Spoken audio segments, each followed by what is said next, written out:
Que la grâce et la paix de la part de Dieu le Père et du Seigneur Jésus-Christ soient avec vous. Nous arrivons à la partie 10 dans ce long enseignement qui a pour titre « Qui est vraiment Jésus-Christ ?» La partie 10 a pour titre « La différence entre le Fils unique de Dieu et les anges ». La différence entre le Fils unique de Dieu et les anges. Cette différence a été traitée d'une manière détaillée par l'épître aux Hébreux. Chapitre 1 et chapitre 2. Le chapitre 1 et le chapitre 2 de l'épître des Hébreux nous a parlé en détail de la différence entre le Fils unique de Dieu et les anges. De manière à ce que tout chrétien qui est dirigé par l'Esprit Saint ne peut jamais confondre le Fils unique de Dieu et les anges. Non. Commençons au verset 1er. Après avoir autrefois, à plusieurs reprises et de plusieurs manières, parlé à nos pères par les prophètes, Dieu, dans ces derniers temps, nous a parlé par le Fils, qu'il a établi héritier de toutes choses, par lequel il a aussi créé le monde. Par lequel il a aussi créé le monde. C'est ça la première différence. Le Fils, c'est le Créateur. C'est lui qui a créé le monde. C'est pourquoi même le verset 10 continue à parler. Et encore, toi, Seigneur, tu as au commencement fondé la terre, et les cieux sont l'ouvrage de tes mains. Ici, c'est le texte qui parle de Jésus-Christ, le Seigneur, qui au commencement a fondé la terre, et les cieux sont l'ouvrage de ses mains. Les mains de ce Fils qui est appelé le Seigneur. Mais nous savons qu'aucun ange n'a créé. C'est ça la première différence entre le Fils unique de Dieu et les anges. La deuxième différence, nous la lisons au verset 3. Et qui étant le reflet de sa gloire et l'empreinte de sa personne. Jésus-Christ, le Fils unique de Dieu, c'est le reflet de sa gloire, le reflet de la gloire de Dieu et l'empreinte de sa personne. Dans certaines Bibles, nous lisons la représentation exacte de sa personne. Les anges ne sont pas le reflet de la gloire de Dieu, les anges ne sont pas l'empreinte de la personne de Dieu, les anges ne sont pas la représentation exacte de Dieu. Non. Souvenez-vous de la parole que Dieu a dit à Aaron et Marie dans Nombre chapitre 12, verset 8. Il a dit, Moïse, je parle avec lui face à face et il voit la représentation de l'Éternel. Cette représentation de l'Éternel, qui est aussi appelé Éternel, c'est ça le Fils. Le Fils. Nous continuons. Verset 4 et 5. Devenu d'autant supérieur aux anges qu'il a hérité d'un nom plus excellent que le leur. Devenu d'autant plus supérieur aux anges qu'il a hérité d'un nom plus excellent que le leur. C'est une autre différence. Le nom que Jésus-Christ a hérité. Quand le Fils de Dieu est né comme étant homme, là, on le qualifie d'homme. Étant homme, on lui a donné par l'ordre de Dieu le nom de Jésus-Christ. Jésus qui signifie Yeshua en hébreu, Yeshua ou Yehoshua. Yehoshua, ça signifie Jéhovah est sauveur. Son nom maintenant, Yehoshua, c'est le nom plus excellent. Aucun ange ne porte ce nom. Le nom Yehoshua ou Jéhovah est sauveur, c'est le nom qui est supérieur aux autres noms. C'est le nom qui chasse les démons, Yehoshua. C'est le nom qui est supérieur aux autres noms dans l'univers. Yehoshua, c'est le nom dans lequel tout genou sur la terre, tout genou au ciel doit s'agenouiller dans son nom, dans ce nom. C'est ce que nous lisons dans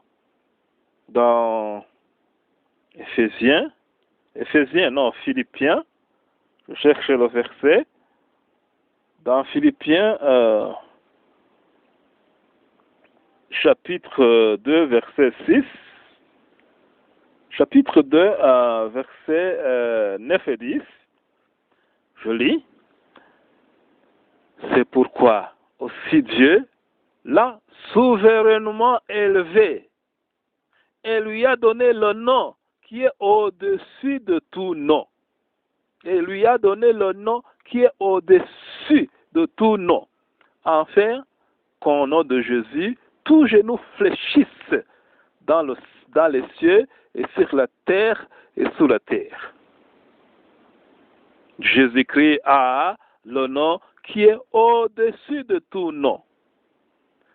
Et tout genou au ciel, tout genou sur la terre, tout genou sous la terre doit fléchir dans le nom de Yehoshua, dans le nom de Jésus-Christ. Et sans doute que aucun ange n'a le nom comparable au nom de Jésus-Christ. On ne peut pas s'agenouiller dans le nom de n'importe quel ange. Nous allons continuer à lire la différence que dans l'épître des Hébreux, on nous montre la différence entre le Fils et les anges, le Fils unique de Dieu et les anges. Nous arrivons au verset 5. Car au cœur des anges, Dieu a-t-il jamais dit, tu es mon fils, je t'ai engendré aujourd'hui. Je répète, car auquel des anges, Dieu a-t-il jamais dit, tu es mon fils, je t'ai engendré aujourd'hui. C'est seulement,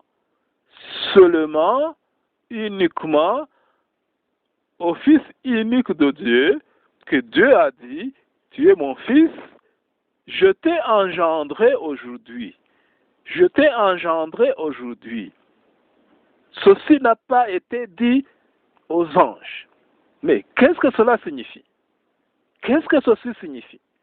Ceci signifie que seul le Fils a été engendré. Seul le Fils a été engendré. Les anges ont été créés. Les anges ont été créés pour dire que l'origine du Fils et l'origine des anges, ce n'est pas la même chose selon la révélation que nous lisons ici.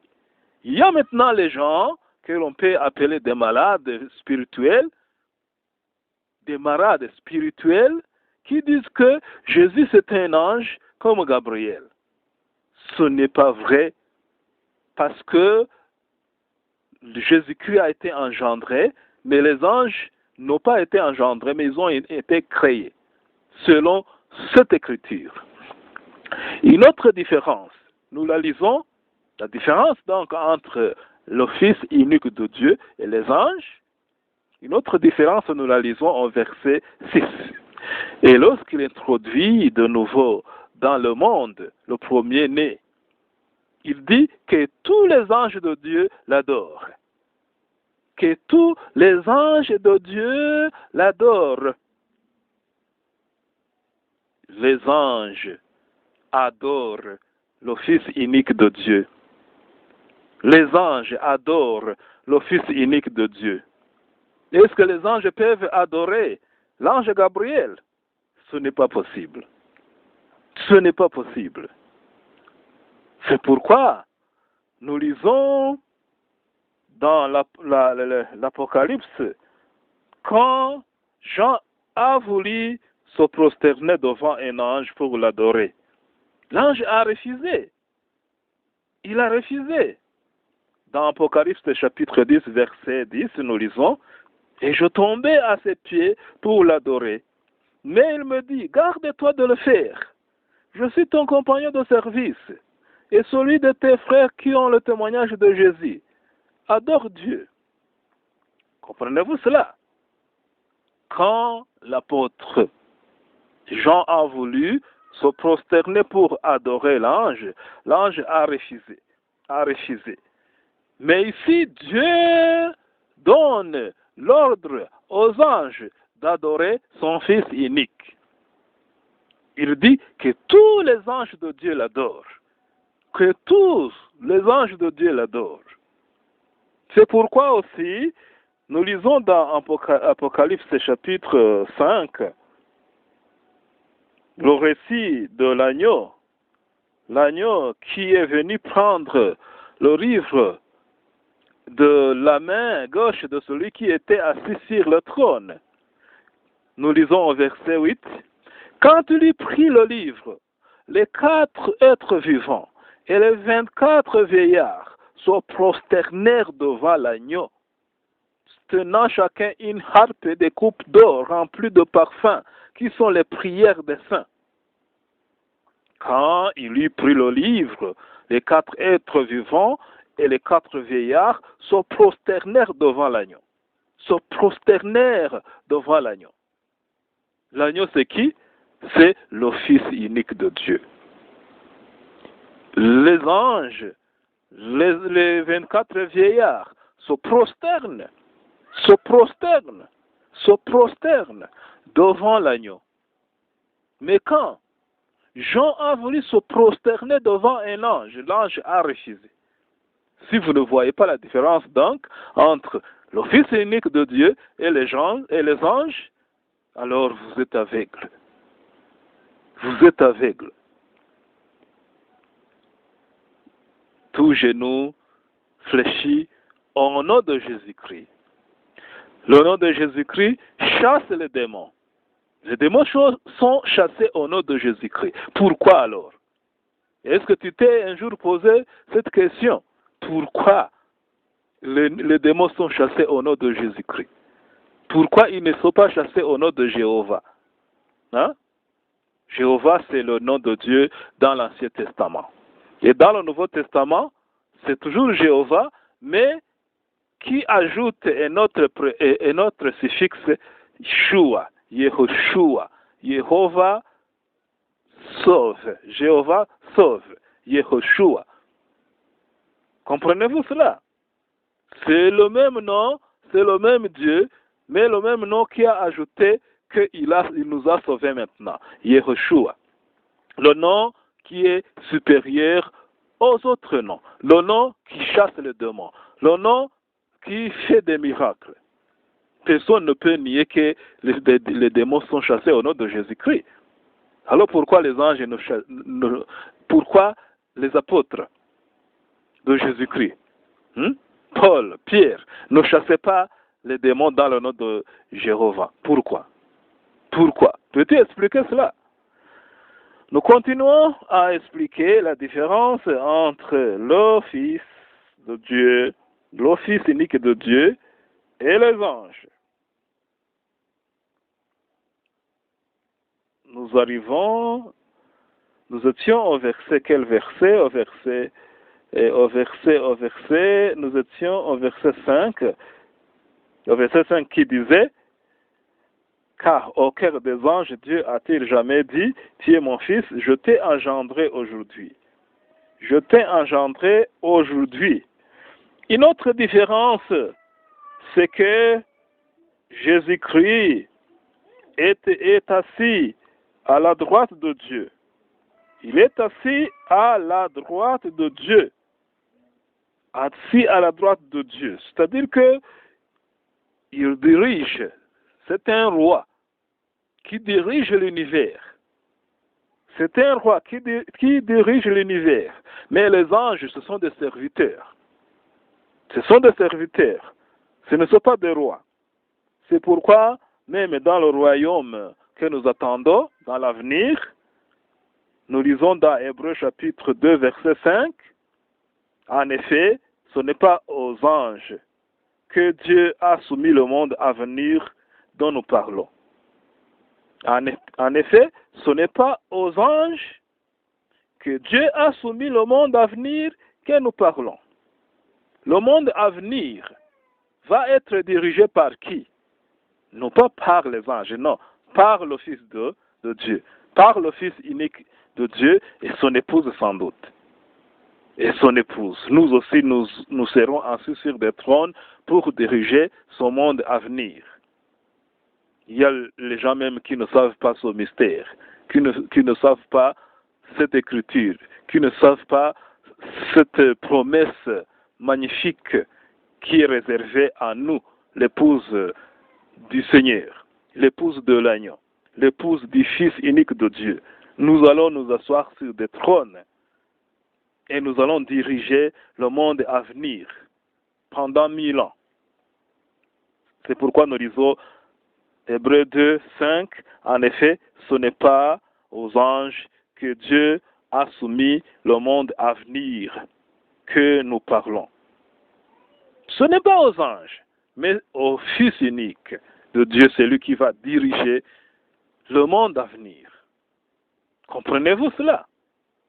C'est pourquoi maintenant, si un individu ose dire que Jésus-Christ c'est un ange, comme Gabriel, alors cet individu n'enseigne pas l'évangile, mais il enseigne un autre évangile. Même si dans l'Ancien Testament, comme nous l'avons montré dans les parties précédentes, dans l'Ancien Testament, il était appelé ange de l'Éternel, mais ce n'est pas un simple ange, non. C'est une autre forme de l'Éternel. C'est une représentation de l'Éternel. C'est une forme visible du Père qui est invisible. Le Fils, c'est une autre forme du Père. Ce n'est pas un autre individu. Ce n'est pas une autre personne. C'est le Père qui s'est présenté sous une autre forme. J'utilise le mot forme parce que le mot forme existe dans les Écritures. Là, je ne peux pas utiliser des mots théologiques, non, parce que la théologie, ce n'est pas la parole de Dieu. La théologie, c'est la parole humaine. Mais le mot forme est tiré ici dans Philippiens, chapitre 2, verset 6 et 7, nous lisons, lequel existant en forme de Dieu, lequel existant en forme de Dieu, n'a pas regardé comme une proie à arracher d'être égal avec Dieu, mais il s'est dépouillé lui-même en prenant une forme de serviteur. En prenant une forme de serviteur. Le forme. Avant, Jésus avait une forme de Dieu et après, il a pris une forme de serviteur. Forme. C'est le mot qui est utilisé ici. En grec, vous pouvez voir en grec, c'est possible aujourd'hui de trouver des Bibles en grec. Nous sommes dans l'âge où on peut avoir les informations facilement. Vous pouvez aller dans Play Store, vous y tirez la Bible en grec. Avec la lecture, on vous montre comment on lit. Le mot ici qu'on a traduit par forme de Dieu, forme de serviteur. Le mot forme en grec, c'est morphé. C'est clair, c'est de là d'où vient le mot français morphologie. Morphologie, c'est vraiment la vraie traduction, forme. Morphée, le grec morphée. Alors il y a morphée de Dieu, il y a morphée de serviteur. Il avait avant la morphée de Dieu et après il a appris la morphée de serviteur. La forme de Dieu, la forme de serviteur. Maintenant, c'est pourquoi je dis que quand nous parlons de Fils, le Fils unique de Dieu, les Saintes Écritures nous montrent que c'est une autre forme du Père. C'est-à-dire que Dieu se présente sous deux formes. Deux formes. Une forme inaccessible et une forme accessible. Et cette forme accessible, c'est ce qui est dit dans Nombre chapitre 12, verset 8, une représentation de l'Éternel. Cette forme visible, accessible, c'est ça la représentation de l'Éternel. Ce n'est pas un deuxième éternel. Non, c'est le même éternel qui y a produit une autre forme. Une forme accessible, une forme visible. C'est pourquoi nous lisons dans Colossiens chapitre 1er, verset 15, que Jésus-Christ est l'image du Dieu invisible. L'image. L'image. L'image, c'est la même chose que représentation. C'est la même chose qu'empreinte. Toutes ces écritures sont unanimes à affirmer qu'il n'y a pas deux dieux, mais il y a un seul Dieu, le Père, qui a produit sa copie, qui a produit une autre forme, qui a produit sa représentation, une forme accessible, parce que selon 1 Timothée chapitre 6, verset 16, Dieu habite une lumière inaccessible. Inaccessible. Celui donc qui est inaccessible actuellement a produit une forme accessible pour que cette forme accessible puisse vivre avec les créatures. Cette forme accessible. Sans doute que vers la fin de cette étude, nous allons vous montrer que cette forme inaccessible, donc la forme primitive de Dieu, ne sera toujours pas inaccessible. Non, il va être accessible. Il va finalement être accessible. Le Père dans sa forme primitive. Quand est-ce qu'il va être accessible? Nous allons vous expliquer ça dans des parties suivantes. Dans cette partie 10, nous étions en train d'expliquer la différence entre le Fils unique de Dieu et les anges. Répétons que le Fils unique de Dieu, c'est la représentation, c'est une copie, c'est une autre forme du Père. 2, le Fils unique de Dieu a créé, mais aucun ange n'a créé. 3, le Fils unique de Dieu est adoré. Aucun ange n'est adoré. 4, le Fils unique de Dieu, c'est lui qui est assis sur le trône et qui dirige l'univers, et c'est lui qui va diriger le monde à venir avec son épouse. Aucun ange ne dirige et ne dirigera. Ce sont seulement des serviteurs. Comprenez-vous cela? Nous terminons avec la partie 9. La partie 10, ça c'est la partie 10. Prochainement, nous allons continuer avec la partie 11. Dans ce long enseignement qui dit qui est vraiment Jésus-Christ, qui explique par la révélation divine, la révélation provenant du Seigneur lui-même, qui est vraiment Jésus-Christ. Que la grâce et la paix de la part de Dieu le Père et du Seigneur Jésus-Christ soient avec vous.